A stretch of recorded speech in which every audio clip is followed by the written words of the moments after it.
Boat start అయింది. So house boat. So ఇక్కడ sofa అంటున్నారు.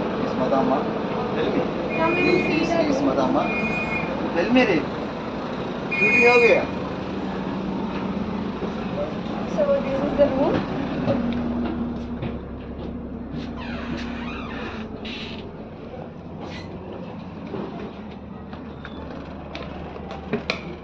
So bathroom ఇది.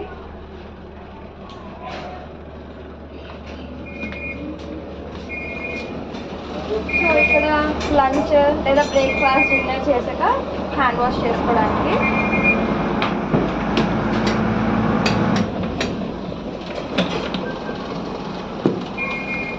సో ఇది ఇంకా రూమ్స్ అయితే మొత్తం అన్ని చాలా బాగున్నాయి.